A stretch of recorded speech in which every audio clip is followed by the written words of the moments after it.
স্নিগ্ধবিষ লেখিকা সানজিদা আক্তার মুন্নি পর্ব ৩১-এর শেষ অংশ। লুসিয়ান গাড়ি থেকে বের হতেই নাঝা বেরিয়ে আসে। সে তৌসিরকে সামনে দেখে মনে হয় প্রাণ ফিরে পায়। নাঝা এক দৌড়ে তৌসিরের কাছে যেতে চায়, কিন্তু লুসিয়ান তার হাত চেপে ধরে তাকে যেতে দেয় না। নাঝার হাত চেপে ধরে তাকে নিজের কাছে টেনে নিয়ে নেয় আর বলে, কোথায় যাচ্ছিস তুই আমার?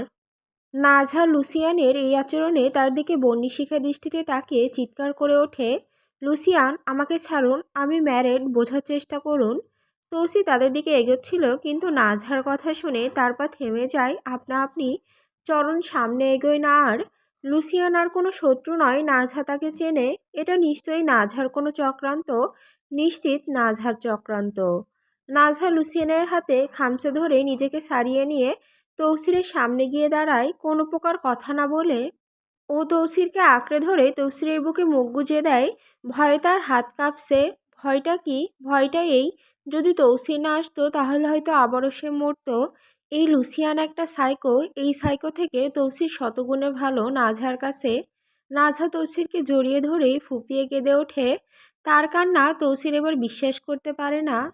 করতে গিয়ে বারবারই দ্বন্দ্বে পড়ে যায়। পুরোনো কথা মনে দাগ কাটতে শুরু করে। তৌসির এক পর্যায়ে নাঝাকে ঠেলে দূরে সরিয়ে দিয়ে বিষাক্ত সুরে বলে ওঠে, মাগিগিরি করতাছিস মাগি?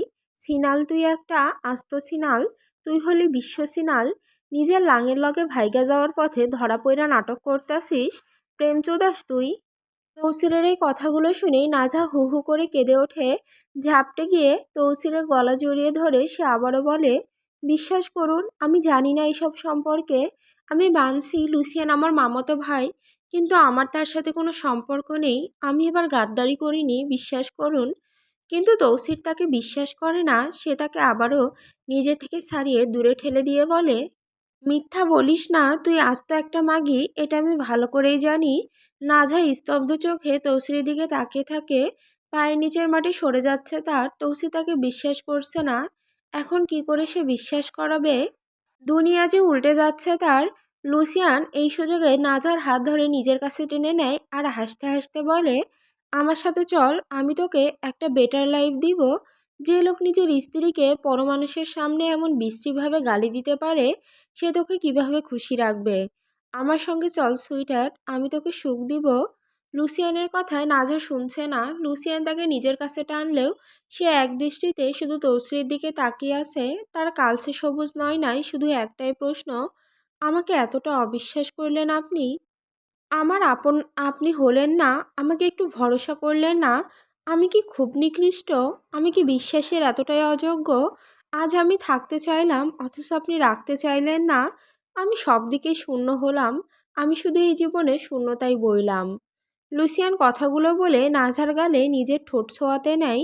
তৌসি নাঝার চোখের দিকে তাকিয়ে তার অসহায় দৃষ্টির অসহায় চাহনি দেখে আর সহ্য করতে পারে না। চিলের মতো এগিয়ে এসে এক হাতে নাঝার হাতের বাহু টেনে ধরে, অন্য হাতে লুঙ্গির কোসা মুঠোয় নিয়ে লুসিয়ানের কাঁধে সজোরে একটা লাথি মারে। তার থেকে নাঝাকে ছিনিয়ে একটানে নিজের বুকে জড়িয়ে ধরে। নাজেম চাচা আর মিনহাজ মামা কোনো কথাবার্তা ছাড়াই লুসিয়ানের পিছনে দাঁড়িয়ে থাকা সব গার্ডদের হেডশট দিয়ে একসাথে তাদের মাটিতে লুটিয়ে ফেলেন।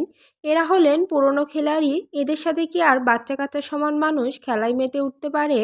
এই যে মুহূর্তে লুসিয়ানকে একা করে দিয়েছে, একদম শূন্য। নাজহা তৌসিরের বুকে থাকতে চায় না, আর তার ভীষণ অভিমান জমে ভীষণ। সে সরে যাওয়ার জন্য ছটফট করে ওঠে, বলে, আমাকে ছাড়ুন। যে আমাকে বিশ্বাস করে না তার বুকে আমার কোনো স্থান নেই। আমাকে ছাড়ুন বলছি। তৌসির নাজহাকে ঝাঁকিয়ে তুলে তার দিকে তাকিয়ে বলে, কৈতুরি চুপ থাক, কথা বলিস না। আমার বুক ছাড়া দ্বিতীয় কোনো প্রশান্তির স্থান আছে নাকি তোর? এটা বলে কোমরে গোজা চাপাতিটা বের করে লুসিয়ানের দিকে ছুঁড়ে মারতে নেয় তৌসির। কিন্তু নাজহা তার হাত চেপে ধরে বলে ওঠে, তৌসির, ওনাকে মারবেন না দয়া করে। আমার মামার একমাত্র সন্তান তিনি। মারা গেলে আমার মামা আর মামি আমাকে দোষ দেবে। আমার না মানা মাকে দোষ দেবে। ছেড়ে দিন, আমাকে একটু আপন ভাবলে ছেড়ে দিন। তৌসির নাঝার কথায় চাপাতিটা নামিয়ে বলে, কেন ছাড়বো কেন? ও তোকে নিয়ে যেতে চেয়েছিল, আর তুই ওর প্রতি দরদ দেখাস? নাঝা ঢোক গিলে বলে, আমাকে নিয়ে যেতে পারতো না? আমি জানতাম আপনি আসবেন। প্রাণটা ভিক্ষে দিয়ে দিন আমার জন্য হলেও, নয়তো মেরে ফেলুন। এমনিতেও এমন শহর না থাকাই উত্তম। লুসিয়ান নিজের গান তৌসিরের দিকে তাক করে গুলি করার উদ্দেশ্যে, কিন্তু তার আগেই টাচ করে শব্দ ওঠে। লুসিয়ানের হাতে কেউ পেছন থেকে গুলি করে দেয়। লুসিয়ানের হাত থেকে গান পড়ে যায়। গলগলিয়ে লাল উষ্ণধারা বইতে থাকে হাত থেকে। নাজহা তৌসির পিছনে তাকে দেখে গুলিটা বিবিজান করেছেন।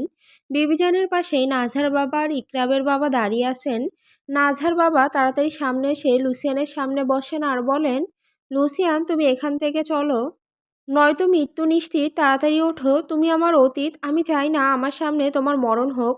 তৌসির নাজহাকে ছেড়ে এগিয়ে এসে বলে, ওকে মরতে হবে, ও আমার বউয়ের দিকে হাত বাড়িয়েছে, ওকে তো মরতেই হবে। এটা বলে তৌসির লুসিয়ানের কলার চেপে ধরে তাকে টেনে নিয়ে যেতে থাকে তাদের বাড়ির পেছনের দিকে। তার পেছনে পেছনে উপস্থিত সবাই ছুটেন। বিবিজান, নাজেম চাচা আর মিনহাজ মামা আরেক ভয়ে আসেন। এখন না এই তালুকদারদের সামনেই তৌসির টমার মধ্যে চলে যায়। লুসিয়ান আহত অবস্থায় অনেক চেষ্টা করে নিজেকে ছাড়াতে, কিন্তু পারে না। তৌসির তাকে বাড়ির পেছনে কবরস্থানে নিয়ে যায়, যেখানে অনেকগুলো খালি কবর খুঁড়ে রাখা হয়ে থাকে। প্রয়োজন পড়লেই কাউকে মাটি চাপা দিতে তৌসির একটা কবরে লুসিয়ানকে ফেলে দেয়। তাকে জ্যান্ত কবর দিয়ে দেওয়ার জন্য কবরের পাড়ে রাখা কোদাল দিয়ে ওপর থেকে মাটি ফেলতে থাকে। নাজহা পেছন থেকে চিৎকার করতে শুরু করে, তৌসির ছেড়ে দিন, দয়া করে ছেড়ে দিন। তাকে বিবিজান সামনে এগোতে দিচ্ছেন না, নাজহাকে তিনি ধরে রেখেছেন। নাজহা চিৎকার করছে, বিবিজানের পায়ে পর্যন্ত পড়ছে, তারপরও তিনি কিছু করছেন না। তৌসির লুসিয়ানকে অর্ধকবর দিয়ে দিয়েছে। নাজহা না পেরে নিজের বাবার দিকে তাকিয়ে বলে, আব্বা, তুমি কিছু করো, আব্বা, তৌসিরকে বাধা দাও, আমাকে ছেড়ে দিতে বলো, আমি আমার উন্মাদকে সামলে নেব, আমাকে ছাড়িয়ে দাও। কিন্তু কেউ তার কথায় তোয়াক্কা করে না, তারাও চান লুসিয়ান মরে যাক। নাজেম চাচা, মিনহাজ মামা সবাই গিয়ে হাত লাগিয়ে লুসিয়ানকে জ্যান্ত কবর দিয়ে দেন। বিবিজানের পায়ে লুটিয়ে পড়েও নাজহাই অনিবার্য মৃত্যু আটকাতে পারল না। তৌসির যা করেছে তা হয়তো ন্যায়সঙ্গত, কিন্তু তার মামার যে আর কোনো সন্তান নেই।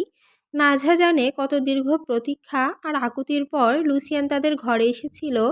নাজহা শুনেছিল কত কষ্ট, দীর্ঘশ্বাস আর কত জনমের হাহাকারের পর লুসিয়ান তাদের কোল আলো করে এসেছিল। কত যত্নে, কত মমতায় তিল তিল করে গড়ে তোলা সেই জীবন, সেই করুণ ইতিহাস জানত বলেই নাজহা চেয়েছিল তাকে রক্ষা করতে। কিন্তু হায় রে মানুষের ভাগ্য, যাকে সে বাঁচাতে চাইল সেই লুসিয়ানই নিজেই তো নিজের মরণ পরোয়ানা হাতে নিয়ে জমের দুয়ারে এসে দাঁড়ালো। বাতাসে আর শুধু দীর্ঘশ্বাস। নাজহার মনে হচ্ছে তার হাত দুটি মনে হয় অদৃশ্য রক্তে রঞ্জিত।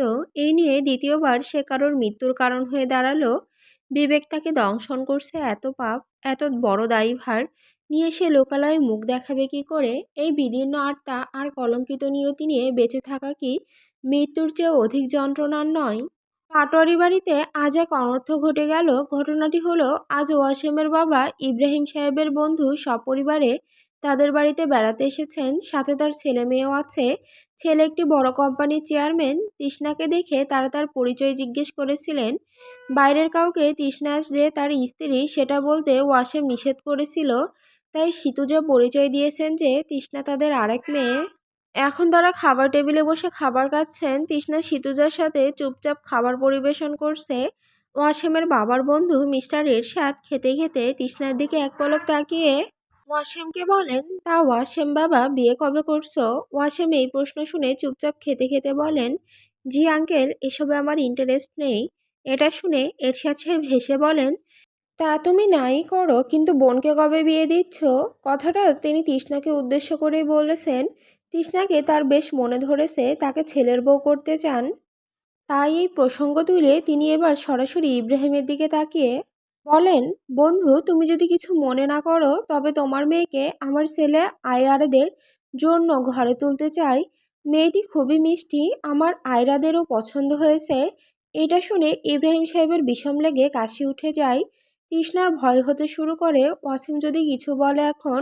ওয়াসিম এটা শুনে এক পলক তৃষ্ণার দিকে তাকায়, আরেক পলক আয়রাদের দিকে, তারপর চুপচাপ হাত ধুয়ে খাবারের প্লেট ঠেলে উঠে যায়। তারা কেউ কিছু বুঝতেও না পেরে সিতুজার দিকে তাকিয়ে বলেন, কি হলো? ওয়াসিম এটা শুনে উঠে গেল যে। সিতুজা কি বলবেন বুঝতে না পেরে একটা অস্বস্তিকর অবস্থায় পড়ে যান।